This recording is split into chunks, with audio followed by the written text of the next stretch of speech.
जय हिंद दोस्तों, स्वागत है आपका और एक नए वीडियो में और एक नए टॉपिक के साथ। Russia buy 4,000 rouble rupees weapon from India, Pakistan media shocked. तो चलिए दोस्तों वीडियो स्टार्ट करते हैं। रशिया ने क्यों बाय किया है ये आप अच्छे से जानते ही होंगे, लेकिन डिटेल्स में इस वीडियो में आपको जानने को मिलेगा। आशा करेंगे दोस्तों वीडियो पसंद आएगा और पसंद आए तो लाइक और शेयर जरूर से कर दीजिएगा। और चैनल पर पहली बार आए, सब्सक्राइब नहीं किया तो साथ में सब्सक्राइब भी कर दीजिए। चलिए स्टार्ट करते हैं। रूस ने भारत से करीब 4 अरब डॉलर के हथियार का आयात किया है। ये हथियार रूस ने तब खरीदे हैं जब वो खुद भारत को सबसे ज्यादा हथियार बेचता है। बताया जा रहा है कि इन हथियारों के लिए रूस की कंपनियों ने भारत को रुपए में भुगतान किया है। भारत जो है वो अगले 8 सालों में 7 से 8 सालों में तकरीबन 130 अरब डॉलर इन्वेस्ट कर रहा है मिलिट्री मॉडर्नाइजेशन के लिए। जो डिफेंस इक्विपमेंट है उसका ये रीन्यूअल प्रोजेक्ट है और ये जो प्राइम मिनिस्टर नरेंद्र मोदी हैं ये उनका जारी बात विजन है। जो इंडिया है ये काफी टाइम से जो है रशिया के साथ अपने जो तिजारती मामलात हैं वो बड़े अच्छे उन्होंने इस्तेमाल किए हुए हैं और वो आज से नहीं है, कई सालों से हैं। और कि जब आप किसी मुल्क के साथ कुछ लेने और देने की सलाहियत ना रखते हो तो आपकी फॉरेन पॉलिसी क्या होगी? फॉरेन पॉलिसी होती है कि जब आप टेबल पे बैठते हैं तो आप क्या लेन देन कर रहे हैं, क्या हो रहा है, क्या आप एक्सपोर्ट करना चाहते हैं, क्या इंपोर्ट करना चाहते हैं। लेकिन जब भी आपने मांगना हो तो भीख ही मांगनी हो तो उसमें आपके फॉरेन मिनिस्टर का क्या काम? गाइस, रशिया ने भी मांग ली आखिरकार इंडिया से हेल्प। इसकी स्ट्रेटेजिक सिग्निफिकेंस है। स्ट्रेटेजिक सिग्निफिकेंस इस तरह है कि जब इंटरनेशनल कम्युनिटी में बड़े बड़े जो जिसे हम मिलिट्री इंडस्ट्रियल कॉम्प्लेक्स कहते हैं, जब उनको पता चल रहा है कि जी भारत अगले 7-8 साल में ये इतना पैसा लगाएगा तो वो मक्खियों की तरह इर्द गिर्द भारत के बैठेंगे। और लेट्स नॉट फॉरगेट, हिंदुस्तान और रूस पुराने दोस्त हैं, इसलिए रूस का जो मिलिट्री कोलैबोरेशन है वो बहुत है और काफ़ी हद तक इंडियन एम्यूनिशन और चीज़ें जो हैं वो शायद रूस से आते हैं। दोस्तों, मोदी सरकार ने ना यार एक काम तो बढ़िया कर दिया, मैं मानूंगा, डिफेंस को लेके। जो इन्होंने चाबी दी है ऑर्डिनेंस बोर्ड को, जो इन्होंने चाबी दी है प्राइवेट मैन्युफैक्चरर्स को, जो इन्होंने चाबी दी है ड्रोन इकोसिस्टम को। जय हिंद दोस्तों आप लोगों को पता है रूस और यूक्रेन का वॉर लगातार चल रहा है, रुक नहीं रहा है। और दोस्तों इसमें रूस को वेपन्स की भी जरूरत है और भारतीय डिफेंस मिनिस्ट्री की तरफ से बहुत ही इंपॉर्टेंट एक रिपोर्ट जारी हुई सैटरडे को, जिसमें यह बताया गया कि भारत ने रूस को 400 अरब भारतीय रुपए के वेपन सेल किए और जो ये व्यापार हुआ है ये भारतीय रुपए में हुआ। बहुत ही इंपॉर्टेंट डिटेल है, इंडिया न्यूज की ये खबर है, आप लोग देख सकते हैं। और जब ये खबर आया तो फिर इसमें यूएसए स्टेट डिपार्टमेंट की तरफ से भी इस पे आज जवाब दिया जाएगा, क्योंकि वीओ न्यूज पे भी मैंने एक हेडलाइन देखी थी जिसमें उन्होंने बताया कि जब ये क्वेश्चन यूएसए के स्टेट डिपार्टमेंट की तरफ से पूछा जाएगा कि भारत ने 400 अरब भारतीय रुपए के वेपन रूस को सेल किए, तो इसमें यूएसए की प्रतिक्रिया देखने लायक हो। ठीक है, क्योंकि अभी हाल फिलहाल में यूएसए लगातार भारत के मामलों में पढ़ने की कोशिश कर रहा था, फिर रूस ने जवाब दिया था। अब ये खबर निकल के सामने आई कि भारत ने रूस को वेपन सेल किया, तो देखते हैं यूएसए इस पे क्या कहता है। लेकिन भारत ने तो खुलेआम बता दिया, वो भी भारत के डिफेंस मिनिस्ट्री ने बता दिया। इट मीन्स कि भारत को किसी का डर नहीं, जिसको जो करना है करना। ठीक है, जब तुम अपने वेपन बेच सकते हो भारत के खिलाफ, तो हम अपने दोस्त को वेपन नहीं बेच सकते जो हमें मुश्किल में हमेशा सहायता करता है। मेक इन इंडिया, जी हमने इंडिया में चीजें बनानी है, तो वो भी एक एडवांटेज उनको जाता है। और ये भी एक बात चल रही है मेक इन इंडिया में कि जो मोदी जी की गवर्नमेंट है वो ये कह रही है कि हम हर साल जो तकरीबन 5 अरब डॉलर की आर्म्स एक्सपोर्ट करना चाहते हैं। तो ये जो 5 अरब डॉलर की आर्म्स एक्सपोर्ट एनुअली है, तो इट मीन्स के वक्त के साथ साथ शायद वो बहुत सारी चीजें जो है वो खुद भी इस वक्त तो शायद वो तकरीबन 1.2-3 अरब डॉलर की आर्म्स एक्सपोर्ट कर रहे हैं। बल्कि अगर देखा जाए तो पाकिस्तान भी इतनी ही आर्म्स एक्सपोर्ट इस वक्त दुनिया में कर रहा है।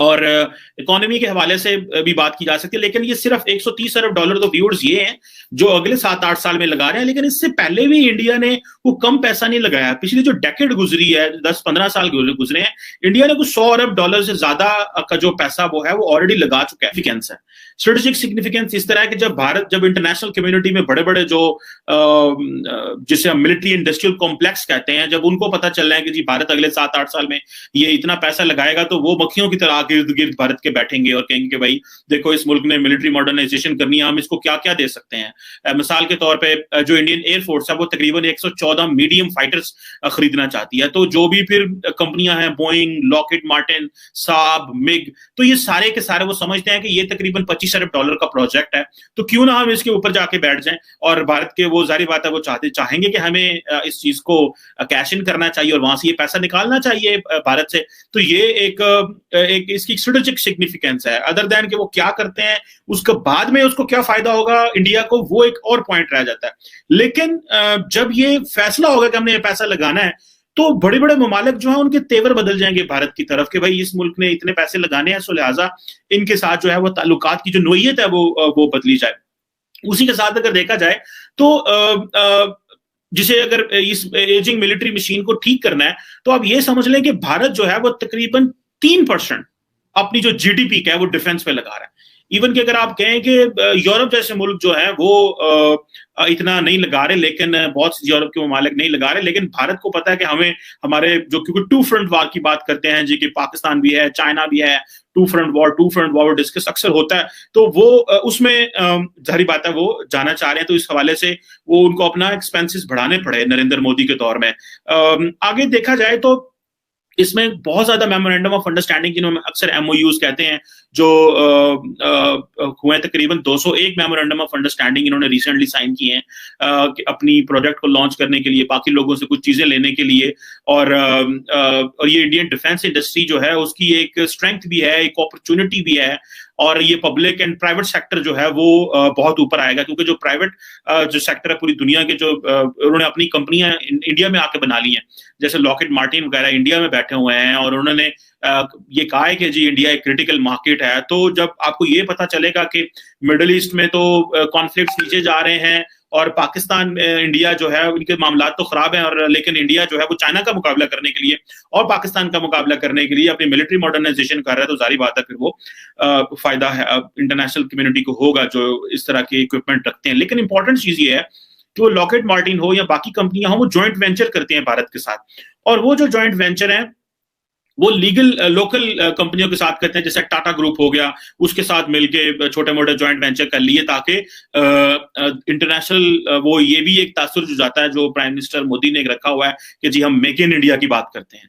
मेक इन इंडिया, जी हमने इंडिया में चीजें बनानी है, तो वो भी एक एडवांटेज उनको जाता है। और ये भी एक बात चल रही है। तो दोस्तों ये जब बात हुई ना, तब मैंने देखा कि यार धीरे धीरे धीरे अब डेवलपमेंट होना शुरू हो रहा है।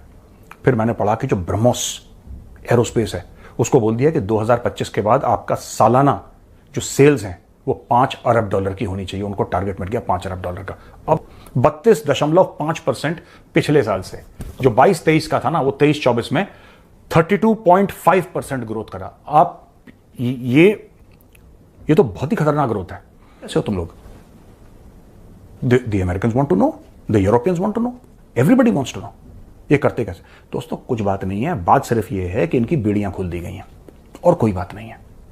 ब्यूरोक्रेसी हटा दी, टैलेंटेड पहले भी थे ये, इनका बजट बढ़ा दिया, इनकी ब्यूरोक्रेसी हटा दी, इनको बोला प्रधानमंत्री जी ने कि जी मुझे ये चाहिए, क्या आप कर सकते हैं? उन्होंने बोला सर आपका हुक्म श्रीमान, काम हो जाएगा, बढ़िया काम होगा, कम बजट में होगा, एक्सीलेंट काम होगा, दुनिया देख के ताली हो जाएगी, भारत का जो झंडा है ना वो चांद पे लहराएगा। अब आप बताइए क्या करना? बोला डन, कोई दिक्कत होगी मुझे फोन करना। बीच में से पूरी लाल फीता शाही जो है वो काट के जला दी मोदी जी ने। ये वही है और कोई स्टोरी नहीं है दोस्तों। यही काम आज से 30, 35, 40, 50 साल पहले ऑर्डिनेंस फैक्ट्री बोर्ड के साथ हो जाता ना। मैं आपको बता रहा हूं, आज भारत को ये रफेल वफेल ये सब कोई इंपोर्ट नहीं करना पड़ता। अगर HAL वेचेल का ये सब हट जाता, पहले भारत को इंपोर्ट थोड़ा ना करना पड़ता है सब, भारत खुद बनाता। अनफॉर्चुनेटली हम लोग एक बहुत गंदे साइकिल में चले गए थे पहले, बहुत गंदे साइकिल में, अब उससे बाहर निकल चुके हैं हम लोग। So that is a cause of celebration. तो दोस्तों ये तो पाकिस्तानियों की बात है, लेकिन रही बात भारत और रूस के रिलेशन की, तो आप देखो ना, कोई सा भी युद्ध हो, भारत ने चाइना के साथ युद्ध लड़ा, भारत उसमें भी रूस चाइना का दोस्त होने के नाते भी रूस न्यूट्रल रहा और कहीं कहीं पे उसने भारत का साथ दिया। फिर पाकिस्तान के साथ जितनी भी जंग हुई भारत, उन सब में रूस अकेला भारत के साथ खड़ा रहा। पूरा यूरोप, पूरा USA और चाइनीज भी लगभग आप कह लो पाकिस्तान के साथ ही थे, लेकिन रूस ही एक इकलौता ऐसा देश था जो भारत के साथ खड़ा था, और कई मामलों में तो इजराइल भी भारत के साथ खड़ा था। ठीक है, आज रूस को डिफेंस की इक्विपमेंट चाहिए तो भारत वो चीजें जरूर बेचेगा जो भारत के पास है, हमारे रक्षा मंत्री तो यूएसए में जाके कह चुके हैं, हमारे विदेश मंत्री भी यूएसए में जाके कह चुके हैं कि जो भी हमसे डिफेंस इक्विपमेंट्स चाहेगा या कोई भी इक्विपमेंट चाहेगा, अगर वो हमारा दोस्त होगा तो हम उसको जरूर सेल करेंगे। और यूएसए को ये बुरा नहीं लगना चाहिए कि भारत उसका दोस्त है और उसके दोस्त का फायदा हो रहा है, तो इसमें क्या यूएसए को क्या बुरा लगेगा? यूएसए तो नहीं सोचता जब भारत के दुश्मनों को वेपन सेल करता है। कभी पाकिस्तान को वेपन सेल करते हुए यूएसए ने सोचा कि इससे तो भारत का नुकसान होगा? नहीं सोचा ना। तो भारत क्यों सोचे फिर? वो भी रसिया को देने में। रूस तो भारत का बहुत ही अहम पार्टनर है। ब्रह्मोस भी हमने रूस के साथ मिलकर बनाया और ऐसे तमाम डिफेंस इक्विपमेंट्स है जो भारत लगातार रूस की सहायता से बनाता है। और हमने 400 अरब रुपए के ये जो सेल किए हैं इक्विपमेंट, इससे ज्यादा तो हम रूस से खरीद रहे हैं। ठीक है, तो क्या हम घाटे में चले जाए? ठीक है, यूएसए इस पर कुछ नहीं बोल पाएगा, लेकिन हाँ पाकिस्तान जैसे देश चाह रहे हैं कि यूएसए जो है भारत से दूरियां बनाए, क्योंकि भारत जो है किसी की बात नहीं मानता। भाई भारत अपने राष्ट्र हित की बात सोच रहा है, खास करके जब से करंट गवर्नमेंट नरेंद्र मोदी जी की आई और जयशंकर साहब। तो आई होप ये वीडियो आपको अच्छा लगा और जुड़े रहे ऐसे वीडियोस के लिए। थैंक यू दोस्तों वीडियो को यहाँ तक देखने के लिए। और रशिया ने जो भी मिलिट्री इक्विपमेंट जो खरीदे हैं इंडिया से और उसका जो भुगतान है वो भी इंडियन रुपीस में किया गया है, ये बहुत ही अच्छी बात है। आप जानते हो दोस्तों रशिया एंड यूक्रेन का वॉर चल रहा है। आपको यहाँ पे ये भी क्वेश्चन होगा कि हम खुद रशिया का हथियार यूज़ करें तो रशिया क्यों हमसे परचेज कर रहा है। देखो इसमें यह है कि रशिया एंड यूक्रेन का जो वॉर चल रहा है और वॉर के हिसाब से रशिया के पास भाई हथियार की कमी तो रहने ही वाले, और इतनी तादाद में कम समय में इतना प्रोडक्शन हो भी नहीं सकता है, तो उसको किसी ना किसी भी देश का सहारा लेना ही पड़ेगा। तो वो वही देश का सहारा लेगा जहां पे उन्होंने सेल किया है, और या तो वो कंट्री जहां से उसने सेल किया वो ऑलरेडी प्रोडक्ट बना रही हो और जिस पर उनको ट्रस्ट हो, बिल्कुल ट्रस्ट हो। और इस पे हो सकता है अमेरिका को थोड़ा दुख दर्द हो सकता है। अभी कोई रिएक्शन आया नहीं है, जब आएगा तो पता चलेगा क्या कितना दुख दर्द हुआ है। लेकिन हम तो भाई मित्रता देश है, जब अमेरिका ने सैंक्शन लगाया तब भी हम वहाँ से क्रूड ऑयल परचेज कर रहे थे। और भाई उनको ज़रूरत है, भाईबंद है, हमारा फ्रेंड है, ज़रूरत है तो देना ही पड़ेगा। जब हमें ज़रूरत थी ना तब रशिया ही हमारे साथ खड़ा था, ये आपको याद ही होगा। बाकी दोस्तों ये वीडियो आपको कैसी लगी है कमेंट में लिखकर जरूर बता दीजिए। फिलहाल आपसे विदाई ले रहे हैं, मिलेंगे और अपने वीडियो में आपके साथ। टिल देन जय हिंद जय भारत।